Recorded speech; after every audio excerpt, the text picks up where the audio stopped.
It is my pleasure to introduce the next speaker of the afternoon session. Dr. Van der Meer is an associate professor at the Faculty of Science and Technology at the University of Twente at the Netherlands. He is head of an independent research team within the Applied Stem Cell Technology Department of the Bioengineering Technology clusters. His research work is focused on developing organ on a chip, using them to model disease and discover new treatments. Some of the models that Van der Meer works are the retina on a chip, lung on a chip, and heart on a chip. And his group has also a really specific focus on realistic integration of blood vessels in organ on a chip. Dr. Van der Meer is currently the Vice Chair of the European Organ on a Chip Society and the Chair of the CENELEC Focus Group for Standardization of Organ on a Chip. His talk today will be focused on heart on a chip and vessel on a chip for cardiovascular disease modeling. So the floor is yours. Indeed, thanks. Thank you very much. Thanks for this very kind invitation. Really excited to be here. And so I hear that you had not very nice weather during the lunch, but well, here it's a very beautiful autumn day, I have to say. Normally, I think in the Netherlands, we are very much used to rain. But today it's a beautiful fall day here. I want to take some time and go into indeed like talking about vessel on chip. And I'm really excited also to be part of this workshop because it also allows me to skip a lot of my introductory slides, or at least go through it very quickly. Normally I talk almost to an audience that has not heard much about organs on chips. But if I look at the schedule, then everybody in the audience basically is already, if not an expert, then at least knows a lot about microphysiological systems and organs on chips. So the key aspect, at least for me, that stands out when it comes to organs on chips is that we try to build 3D tissue complexity in these micro devices in a very controlled way. And I call this microenvironment engineering. And I think this is a very important aspect that may come back a few times during my talk. But again, I don't need to introduce this, so this is great. Also, I saw in the morning session that you have been listening to Dr. Horland, so it's clear that you have an understanding of multi-organ microphysiological systems.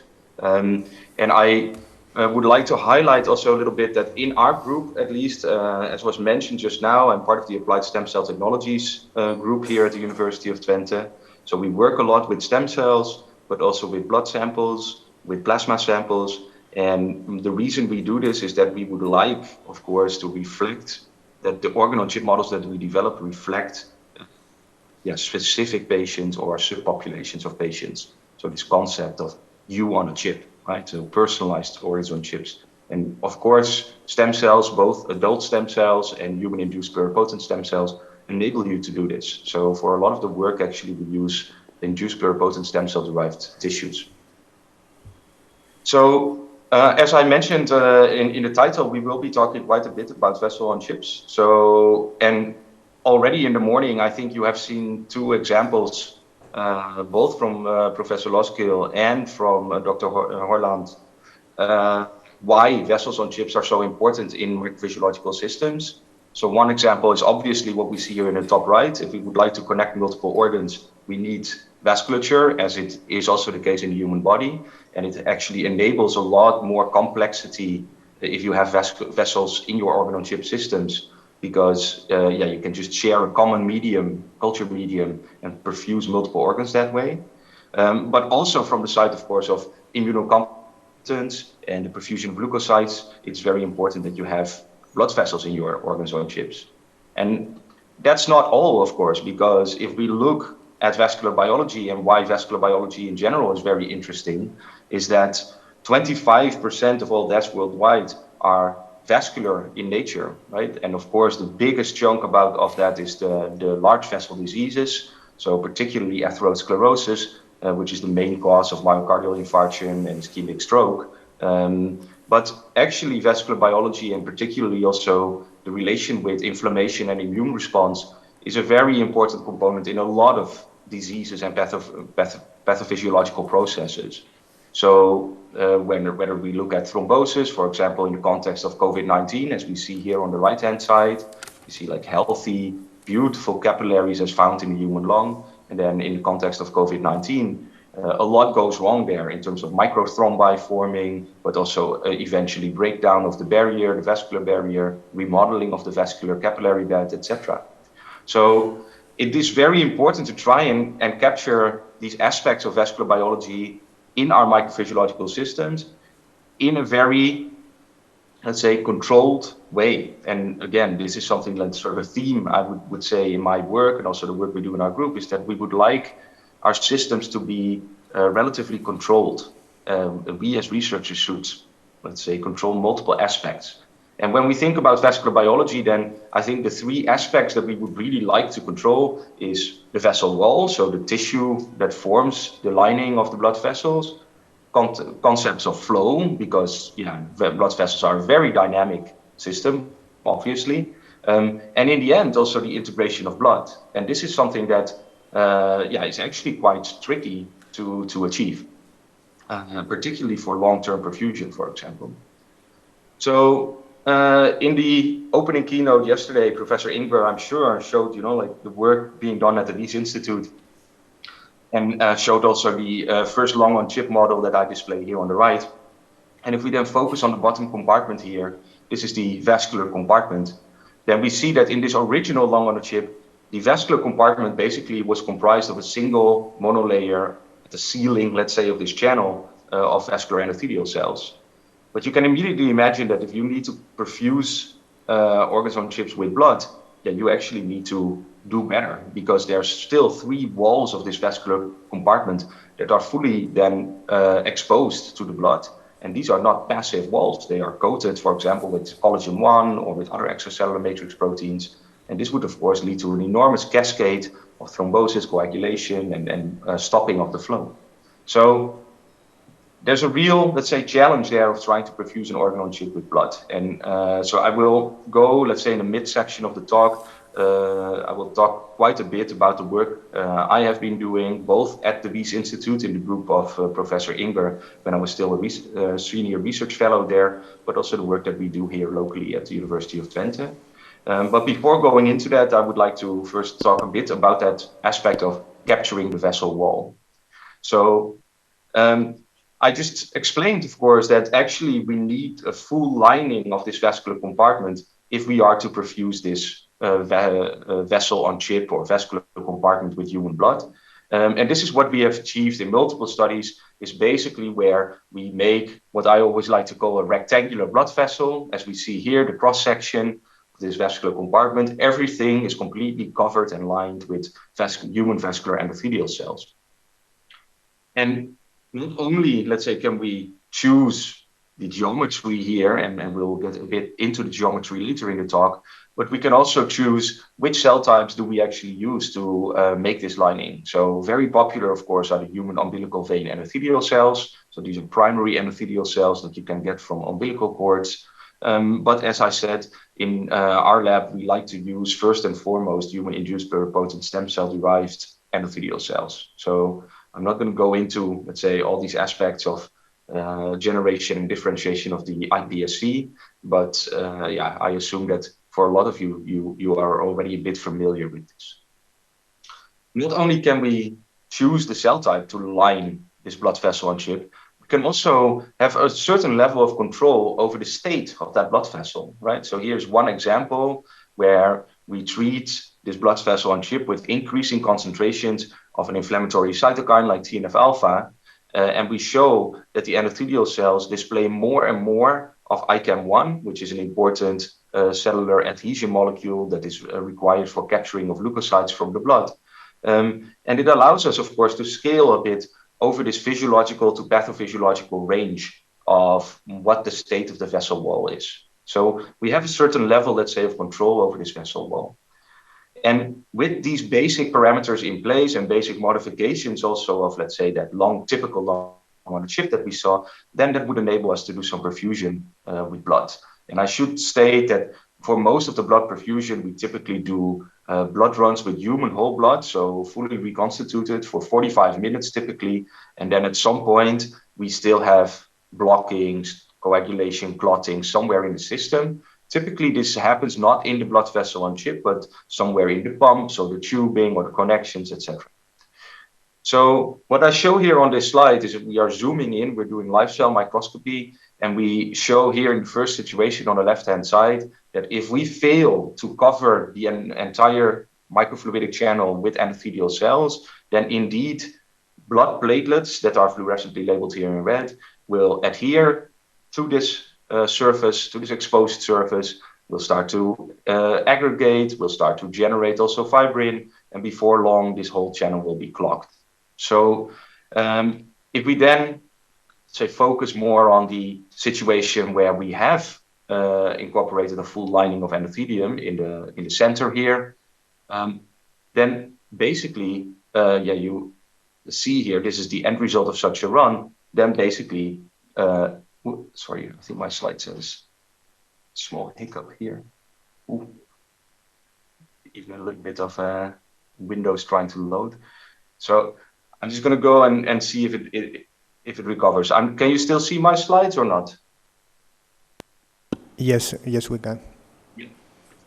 So I'll just give it a second and see if it recovers. So what I wanted to highlight here is that basically, of course, we see a black square in the center, and that's not my computer crashing, but that's really, let's say, the end result of such a, is that if we perfuse whole blood over a fully patterned blood vessel on chip lined by endothelium, then we don't get platelet activation, adhesion, or aggregation.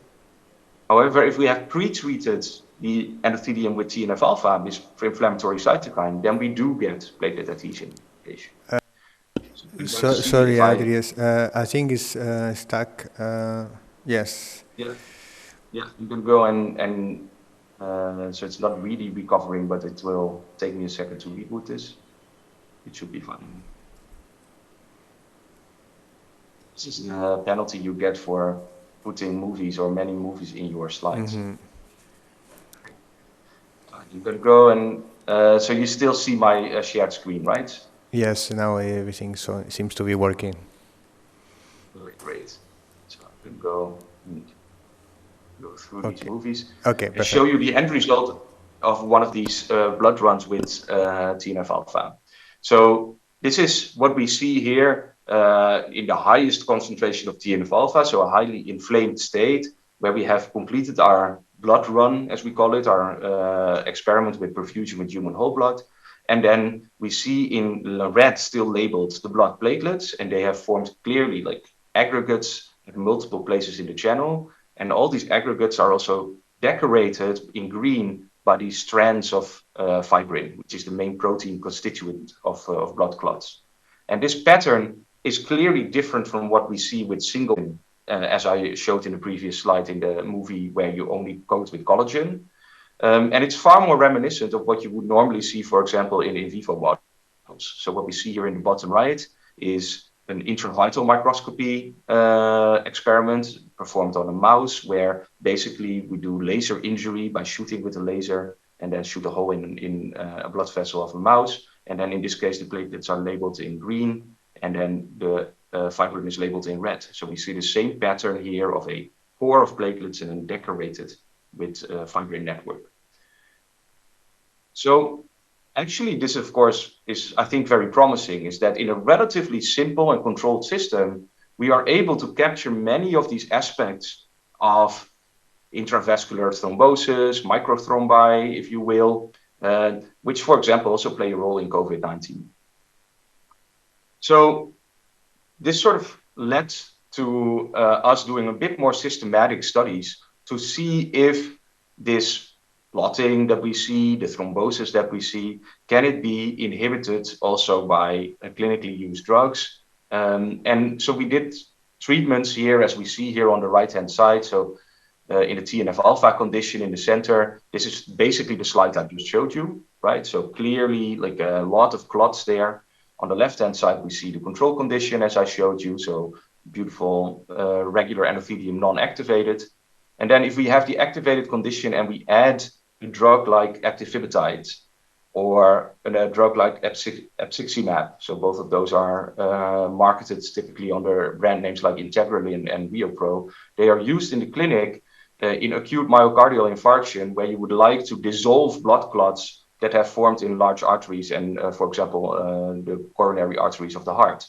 So what we see here is that these drugs act on the on receptors of the platelets that then basically stop their activation and start to dissolve the blood clots. And we see here also on the bottom dose-dependent effect. If we dose the epsiximab in the human blood before running, then the amount of platelets that are stuck on the endothelium, the amount of blood clots that form, actually goes down in a dose-dependent manner. And the typical clinical concentrations for example, epsiximab is in this range between 1 and 10 micrograms per milliliter. So we are very nicely, I think, in that range where we expect drug efficacy and we also see the drug efficacy. And the nice thing, I think, is also that since we are using human blood, and this is something that we have only explored, let's say, in pilot experiments, but something that we would like to explore further, is that if you're using patient blood, it means that also you can take blood from people that are already on medication that is supposed to inhibit the platelet activation. So, for example, people that have had a previous myocardial infarction, they typically are put either on low dose aspirin or on Plavix, or known as clopidogrel, and or combinations of the two, to sort of make sure that the platelet activation is at a lower level, and that should help and does help in preventing secondary events. And what we have done here is basically to perfuse also blood from people that are on this medication through our blood vessel on chip. And what we then see is that, as we see here in the bottom right, that the donors that are on antiplatelet medication have fewer formation of the thrombi in this TNF-alpha treated system. So clearly there is at least an effect here also of the drugs, which we know, let's say, more from conventional studies. But it's great, of course, to see this replicated also in these more complex systems. So with this, actually, we grew quite confident and said that, well, maybe we are ready to tackle, like cases where not so much is known about mechanisms or about what the expected effect would be. And it was around that time, so I did this work first and foremost in collaboration with Dr. Abhishek Jain at Wyss Institute. But it was around that time that the startup company from the Wyss Institute, Emulate, started to form. And we started up a collaboration with Janssen Pharmaceuticals. And they were interested in particularly the model that I just showed you, but more from a drug toxicity perspective. So I'm definitely not an immunologist, but I'll try and give you, let's say, a bit of background on the drug and the mode of toxicity that they were interested in. So what we see here is an antigen presenting cell. So that can be a dendritic cell, or it can be a B cell. And on the surface is a receptor called CD40 of these cells. And the CD40 helps in engaging with T helper cells. And these are, of course, immune cells of the specific immune response that then help propagate an immune response once an antigen has been detected. So this axis here of CD40 ligand, which is the ligand that binds to this receptor, which is present on the T helper cell, this, let's say, axis is very important in activating the T helper cells. And therefore is also an interesting drug target, right? Because if we could somehow inhibit CD40 ligand, then this axis of activation and a robust activation of the specific immune response would not come up. So why is this interesting? Well, particularly, for example, in people that suffer from autoimmune diseases. So there were a lot of drug companies that were exploring biologicals, so antibodies, antibody-based drugs, antibody fragments that would irreversibly bind to CD40 ligand, and that should help then in alleviating symptoms with an overactive immune response, for example, in patients suffering from lupus or other diseases, autoimmune diseases, as well as organ transplant recipients.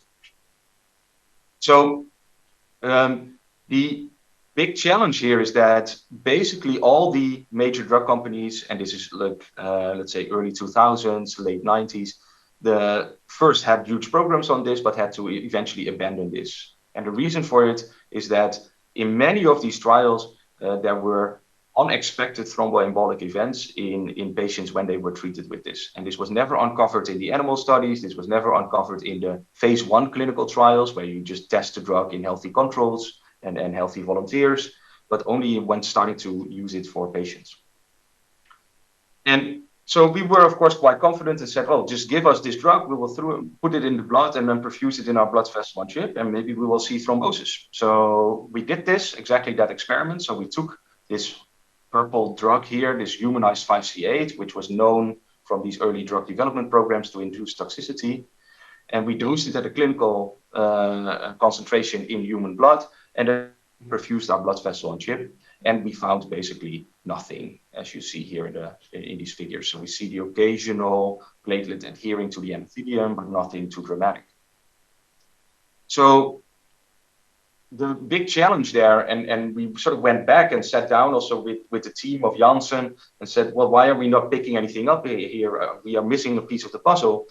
And apparently that piece of the puzzle, there was, of course, a bit of a follow-up work already done on trying to understand the mechanism of why we would find this toxicity. And there was a role, or a presumed role, for the soluble version of CD40 ligand, so the target for the drug. It doesn't only express on T helper cells, particularly in people that suffer from autoimmune disease. It also is found in free form circulating in the plasma. And we started to dose also the soluble form of CD40 ligand into the human blood. And at this point, this is where we saw very robust platelet activation, aggregation, fiber formation in our chips. And it was not due to this soluble CD40 ligand alone. Of course, if we did the control, we see here in the bottom right, and there, the response was very minor. So why is it so important to add this soluble CD40 ligand? So I won't go into a lot of detail here, but just to sort of like explain back to you, is that if you have the soluble version of this target, it actually exists as a trimer in the free-floating form in the plasma. And that means is that it can engage multiple antibodies, as is shown, and antibodies in this case being the drug, as is shown in this schematic. And this is what is known as an immune complex, and it helps because of the close vicinity of all these FC regions of the antibodies. It actually helps in binding to receptors on platelets and then activating these platelets, and then should lead to higher thrombosis. And this mechanism, of course, can be further studied and explored by interfering with the binding of these immune complexes to platelets. So, for example, you can add additional antibodies that block the receptor for the FC portion of antibodies on platelets, as we see here in the schematic. Or you can make a modified version of the drug that still engages with the target, but that has no FC region or tail region here that can engage with the receptor of the platelets. So as shown here in light blue, basically. And I'm not going to go through all these details, but basically what we see here on the right-hand side is that indeed if you interfere either by blocking the FC gamma receptor on the platelets, as is shown here in this column, or by using the modified antibody or modified drug, then basically the amount of platelet coverage here in the top is back at relative control levels. And the same is true for biomarkers that are typical for thrombosis, like TAT, thrombin, antithrombin. So this is something that you can then measure in the outflow of the blood vessel on chip.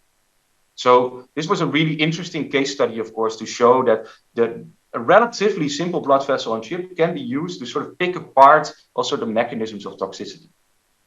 Okay, I'm going to speed up a bit and show you some examples, because what we did here is that we focused a lot on the compartment here. And if you look in the top right, in the vascular compartment of the blood vessel on chip, of the lung on chip.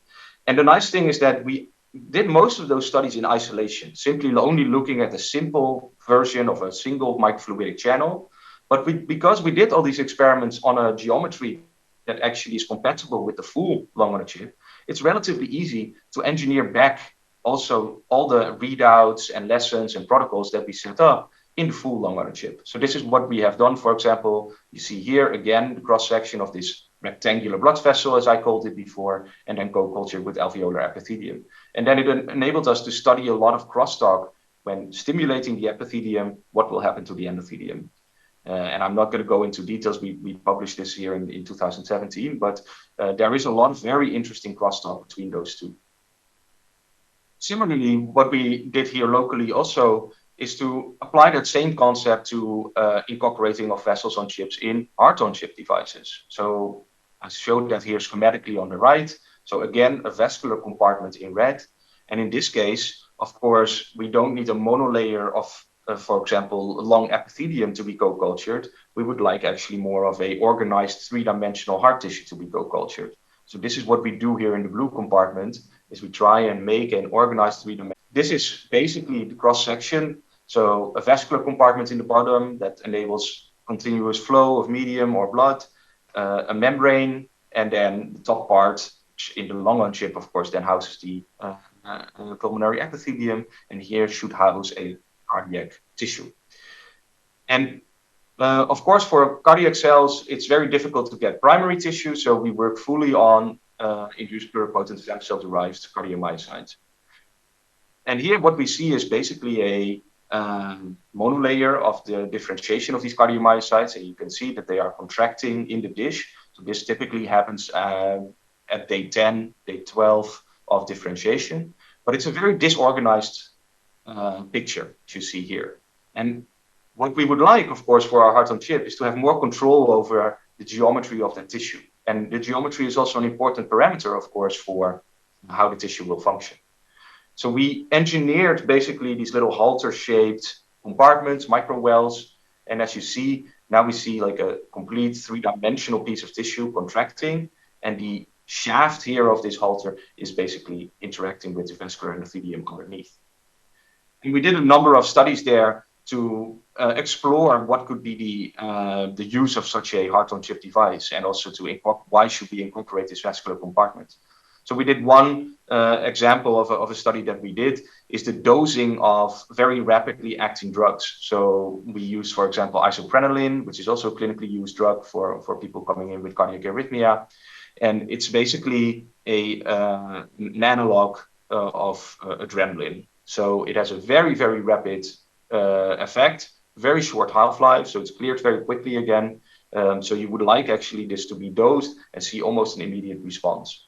And what we did is a study where we did side-by-side comparisons. So we did here in the gray background, we dosed it as if it's just a well format. So we dosed the drug in the well and see how this will act on the tissue. And in a separate study, we did active perfusion of the drug through the vascular compartment, more similar to how it would be in vivo. And there we definitely see differences in the kinetics. So if we look very early on after dosing the drug, so within minutes, then we see that the effect, for example, here on the right-hand side, it's clear, like 1 nanomolar. We see that the effect in terms of amount of contraction, so beats per minute of this cardiac tissue, the increase is a lot more pronounced if you dose in the vascular compartment instead of dosing in the top compartment. Because from the top compartment, you are basically waiting for some of the diffusion to take place to finally start acting on cardiac tissue. Whereas if you dose via the vascular compartment, you have an immediate replacement and a source of the drug. And actually you have a very minor diffusion barrier into the cardiac tissue. So we think that, with these systems, and again, also the integration with multi-organ systems, this is a very powerful way of incorporating blood vessels. Okay. So then I think I want to just show you a few nuggets and then I'll stop, because I would like to have some time also for discussion with you, of course. But I want to highlight is that we have controls over the three-dimensionality of these vessels, right? So, and here's a very simple version where we're interested in the stenotic geometry as found in many atherosclerotic large arteries. We sort of mimic this in this chip here. And we did a similar experiment with blood perfusion. And what we see here in green on the left-hand side are the typical aggregates that I showed before. But what we see on the right-hand side is that you have massive formation of thrombi simply because you have added this geometry. And well, if you would like to know more about, why this is, and there's, let's say, all sorts of very interesting biophysical and flow pattern effects there, I won't go in there. But it's clear, of course, that control over the geometry can be a very powerful tool. And we have extended those types of experiments also to 3D printed devices to even more closely mimic geometries that are found, for example, in in real clinical cases. The big downside of these three-dimensional vessels, as we show here, so this is basically a 3D printed vessel, and then we use that to make microfluidic devices in PDMS, is that for this type of vessel, but actually also for the blood vessels on chips that we saw earlier, there is no real perivascular space, right? It's only a single channel lined with endothelium. And that three-dimensionality, and that's the last bit I would like to show you, is of course an important aspect. And there's multiple ways to incorporate three-dimensional blood vessels without sacrificing too much of the control over your system. And I think one of the most attractive approaches is what we have been working on a lot also here in the lab, is to have very simple microfluidic devices and microfluidic channels with simple square cross sections. We fill this with a hydrogel or a high concentration of collagen, and then we push through a lower viscosity culture medium, and you end up with geometries on the right, as seen on the right-hand side. So the hard borders here in square are the borders of the PDMS. Then the grayish haze here is collagen, and then there is a circular lumen here in the center. And this lumen is perfusible through the inlets and outlets of the channel. And this is a very simple way of getting three-dimensional blood vessels in your system. So here we show, again, a culture of primary and endothelial cells in such a geometry. And if we then look at the cross-section, it is immediately obvious that, yeah, you have a full circular lumen in a rectangular channel. And the nice thing then is that you can actually set up more complex co-cultures. So you can incorporate, for example, mural cells into the collagen. So we did that here in a study focusing on the blood-brain barrier, incorporating pericytes or incorporating astrocytes within the hydrogel. So you suddenly have a lot more compartments to play with, even though the complexity of the system hasn't increased all that much. So here we see, like, on the left-hand side, only the endothelial lining, and then on the right-hand side with cells incorporated in the blood. And then finally, so we can, of course, abandon a bit the level of control and leave nature do most of its thing. And this is something that we are currently exploring in multiple projects, for example, also in the retina on chip or in vascularized organoids projects, is to leave a lot of the formation of blood vessels to biology or to nature. So this is one of those chip systems that we are using with a central compartment in which we inject a hydrogel with cells, and in this case, endothelial cells and mural cells derived from iPS. And then we have two flanking channels in green here that can then supply the medium.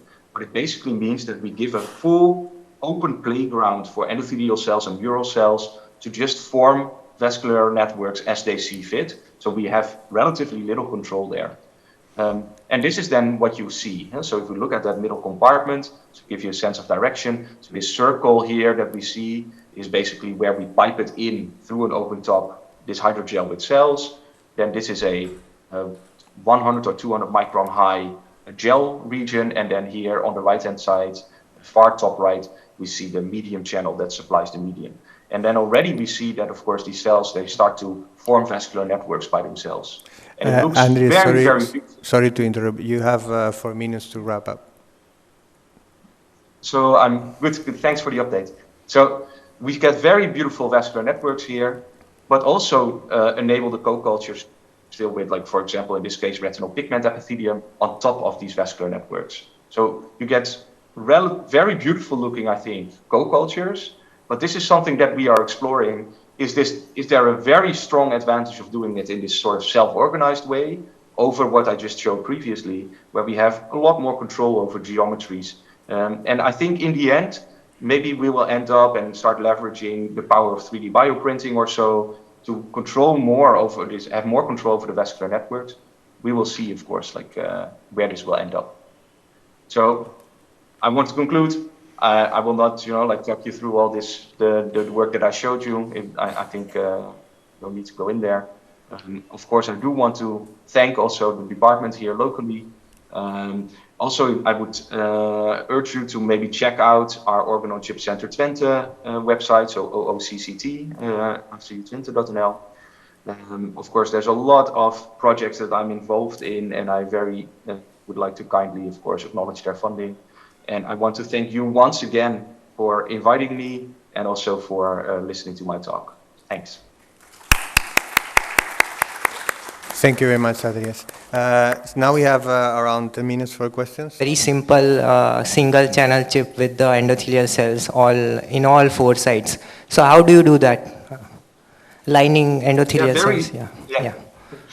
Yeah, so there is no, let's say, complex trick there. So it basically means that you need to seed your endothelial cell suspension in 2 rounds. So first, you typically seed them and flip the chip so that cells sync on the ceiling of the device.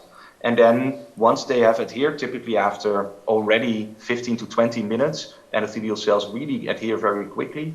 You inject a second batch of the cell suspension, you flip the device into its normal configuration and it sinks to the bottom. So this is the ceiling and the floor. And since these channels are relatively shallow, typically between 50 and 100 micron in terms of side walls, they actually start to migrate and cover also the side walls. So once you have established ceiling and floor, the walls actually are being covered by proliferation migration. Okay, and one more question. Do you also apply the mechanical forces here? Dilation. Obviously, indeed, so we do a lot of perfusion with culture medium and or blood. So we try and also look at shear stress on these endothelial cells, look at alignment and also how this affects these endothelial cells. So there's, of course, a lot of work being done in that domain, even pre-organ-on-chip, I would say. So we do look at those aspects, and particularly now more from the perspective of thrombosis and blood clotting, as I showed in one of these figures. Like if you have a different geometry, the stenosis, of course, the geometry itself is not causing the blood clotting. It's more that you have a lot of platelet activation and other factor activation in the high velocity, high shear zone that is sitting in between the stenosis and the sidewall. When it comes to circumferential stress, which is also an important parameter in blood vessel physiology, the strain, the circumferential strain, the vessels that I showed in the end, let's say the 3-dimensional vessels sitting in a collagen matrix, we do observe that if we put, quick pressure gradients on that system, that in fact, indeed, you do see expansion and you can actually control this quite well. But we have never really looked into this deeply, like how this would, for example, affect vascular biology or interaction with leukocytes, etc. But it does allow to do so. Okay, thank you.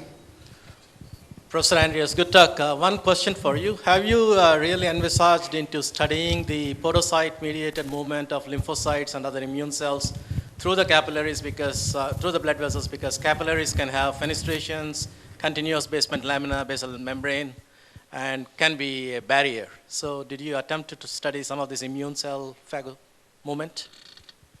Yeah, very good question, I think. And so in the self-formed vascular networks that I showed in the very end, it is known also that it can happen. And we use relatively low concentrations of gel, typically mixtures of fibrin and collagen. And even with and without parasites, you see indeed that leukocytes can adhere and also extravasate. We have looked into this and done a number of studies also with the, let's say single lumen, 3D lumen vessel chip. And in those cases, actually, you do see adhesion, for example, of monocytes on the endothelium. But you hardly ever see, or we have not seen systematically that they make their way through the endothelial monolayer into the collagen underneath it. So there could be 2 explanations there. One is that we simply do not have enough attracting factors coming from the collagen and the tissue underneath, so that the cells don't see a reason to actually go invade the tissue. But it could also be that we actually have to use a relatively high concentration of collagen, and typically collagen 1, in setting up these lumens and defining the shapes of the geometry in very with high shape fidelity, that this is a bit too high for these cells to actually quickly migrate out of the vessel and into these gels. So there's definitely a lot of protocol optimization to be done there to find a sweet spot that enables also these very important pathophysiological processes to take place. I see there's some questions in the back. Yeah. Hello, sir.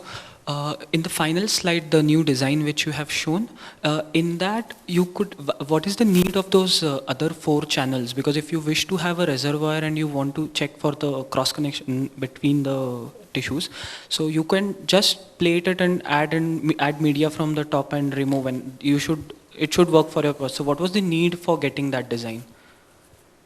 Yeah, very good question, because it's also something that we initially thought that this would not be necessary to have indeed like complex, like multiple pillars and then 2 flanking channels, etc. We could just do a more simplified system. What we noticed if you do it like this is that the stability of the vascular network is not very good. So the network does form, and particularly if you have pericytes or smooth muscle cells in the cell suspension as well, you get very beautiful network formation, but it degrades also very quickly again over time. If you simply start dosing medium from the top. And this is also reported by others, but it seems that you need continuous perfusion of the vascular network to enable the network to maintain a certain stability. So this is the reason now that we have these flanking channels, is that basically we apply a bit of hydrostatic pressure to one of the flanking channels and force medium to just go through the vascular network. And we see that then this enhances the stability a lot. It goes from, for example, a stable network for 5 days only to a network that is stable for 14 days. And we do need, let's say, these stable networks for longer co-cultures. Just a very basic question that all of us with microfluidics face, that these kind of channels and all, they get blocked if you put hydrogel. So how that has been ensured in this design? Because the media perfusion is always there, and the hydrogel might just enter those channels at any moment, and it can block the entire process. So how do you avoid that? Yeah, it's a good question. And there's multiple ways, of course, also reported in literature to do it. And like roughly speaking, either you do it by the technology that is being commercialized by a company called Bimetas, which is based on phase guides. So basically having a sort of like a threshold microstructure that then pins the gel in the gel compartment and doesn't allow it to spill into the medium channels, as long as there's air in the medium channel while loading the gel. So this is basically a form of capillary pinning. Similarly, you can do this by having, let's say, interspersed rows of pillars, micro pillars. And again, the gaps are so small. If you have air when loading the gel, if you have air in the medium channel, you actually, have to push quite hard and put a lot of pressure on the gel as you load it to push it through these little gaps between the pillars. Because again, this acts as sort of like a capillary valve. So it's really difficult to then push it into the channel. But then once you have filled the medium channel with liquid, then there's free interaction between the hydrogel and that liquid. So we have chosen for this particular chip, we have chosen for the rows of pillars because it's easier to fabricate also for us we fabricate the molds here in CNC micromilling. So then it's really easy to just drill holes, and those holes will then become pillars in the final device. Well, thank you very much, Dr. Van der Meer. Unfortunately, we don't have more time for more questions, but I would like to ask everyone to give another round of applause for an excellent talk. Thank you very much. Thanks again. And I hope you have a very good workshop.